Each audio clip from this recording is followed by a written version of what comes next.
In this video, we will discuss definitions of limit and continuity of two variable functions. First, we will like to note distance between two real numbers x and y is given by mod of x minus y. Next, distance between two points in plane, that is r square, is given by under root x1 minus x2 square plus y1 minus y2 bracket square, which is nothing but our distance formula. Both of these distances are used in next definition, which is limit of a function. Let f of xy be a function of two variables whose domain is D, which includes points arbitrarily close to point AB. That is, f is two variable function and its domain is capital D, which includes points closer to point AB. Whichever points are closer to AB are included in domain of f, that is D. Then we say that limit of f as xy tends to point AB is L if for every epsilon greater than 0 there exists delta greater than 0 such that 0 less than under root x minus a bracket square plus y minus b bracket square less than delta implies mod of f of xy minus L less than epsilon for every xy belongs to domain of f, that is D. What is the definition? For epsilon there must exist delta such that 0 less than under root x minus a bracket square plus y minus b bracket square less than delta, which is the distance between point xy and point AB. As 0 is less than, strictly less than, this means xy and AB are not same, they are distinct points. xy is not equal to point AB. If both are same, then distance will become 0. As 0 is strictly less than, strict inequality is given there, that means xy and AB are not equal. That is, the definition of limit is 0 less than, the distance between xy and point AB is less than delta implies mod of f of x minus L less than epsilon. As we have already discussed, f of xy is a real number. L is also real number. Both are real number and mod is given, which means this is the distance between f of xy and L. This is less than epsilon. This is the definition of limit of a function. These are the three notations of limit of a function. Next, there is a note. First note is, for single variable function f of x, if x tends to a, then there are only two directions to approach a from left and right, as this is shown in. A is approached from left or a is approached from right. Therefore, we consider left hand limit and right hand limit for single variable function. When there is a limit of a single variable function, the point will be approached from either from left or right. There are only two possibilities to approach a. Therefore, in case of single variable function, it was easy. We will consider only left hand limit, evaluate it, then right hand limit, evaluate it. If both exist and equal, then limit of f of x exists, and that common value is the value of limit of f of x. This is the in case of single variable function. But for two variable function, there are infinite directions to approach a point AB from R square. For our plane R square, any point can be approached through infinite number of ways. Therefore, it is not that easy in two or more variable functions to evaluate limits.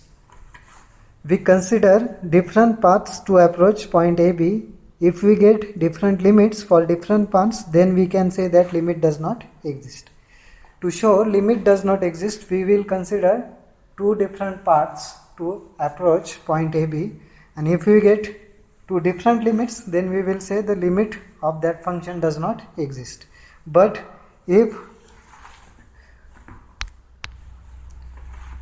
there are same limit for different paths, then we will have to show that limit exists. To show limit exists for two variable function, we will use continuity definition. We will discuss in our, which is our next definition, or definition of limit, epsilon delta definition of limit, or squeeze theorem, or using polar coordinates. These are the four options. To show limit exists. To show limit does not exist, we will try two different paths, and if we get two different limits, then we will say that the limit does not exist. But if all different paths limit are same, then we have to show limit exists. And to show limit exists, we have four options. First option is continuity definition, which is our next definition, or limit definition, epsilon delta definition, which we discussed earlier, or squeeze theorem, or using polar coordinates. Squeeze theorem is also called sandwich principle. Our next definition is continuity of a function, which is same as this for single variable function. A function f of xy of two variables is said to be continuous at point AB in R square if limit of f of xy as xy tends to AB is equal to f of AB. If this condition is satisfied, actually there are three conditions. Limit must exist, limiting value must be value of function value of function at point AB. Actually there are three conditions. Which are three conditions? First condition, we have to check f of AB is defined or not. Then if f of AB is defined, then move forward to find out the limit of f as xy tends to AB. If limit does not exist, then function is discontinuous.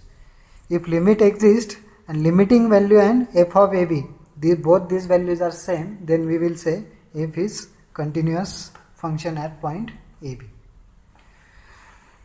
If f is continuous at every point of D, which is non-empty subset of R square, then we say that f is continuous on D. If f is continuous at every point of set D, then we will say f is continuous on D. There is another note. First note,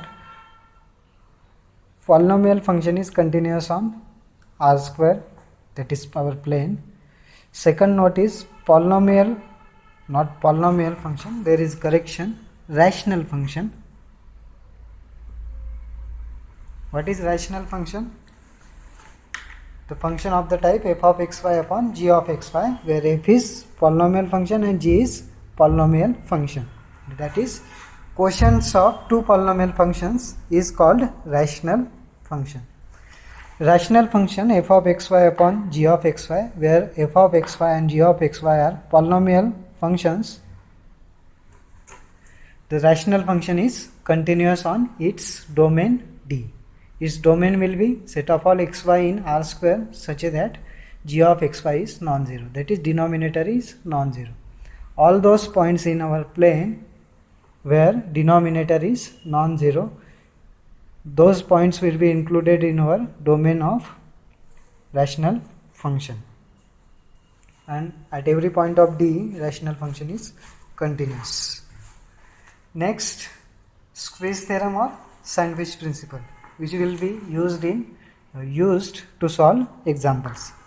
If there are three functions such that f of xy is less or equal g of xy, less or equal h of xy, for every xy not equal to point AB, xy not equal to point AB, then not then, and there is one more condition, limit of f of xy as xy tends to AB and limit of h of xy as xy tends to AB are both exist and both are equal, and equal value is L, then limit of g of xy is L. What are the two conditions for to use squeeze theorem? There must be three functions f less or equal g less or equal h for every xy not equal to ab. Limit of f and limit of h both exist and equal, then limit of g is same as limit of f and limit of h. This is the squeeze theorem. Next note is to solve using polar coordinates. There are some examples to which we have to solve using polar coordinates. For polar coordinates, we have to use substitution. X is equal to r cos theta and y is equal to r sin theta. Squaring and adding, we will get x square plus y square is equal to r square cos square theta plus r square sin square theta. R square is common and cos square plus sin square theta will be 1. Thus x square plus y square is equal to r square. Also, as xy tends to 0, r tends to 0 from right hand side. Since r is the distance between, I will draw here how these polar coordinates work. If this is the point xy, then this distance is r from origin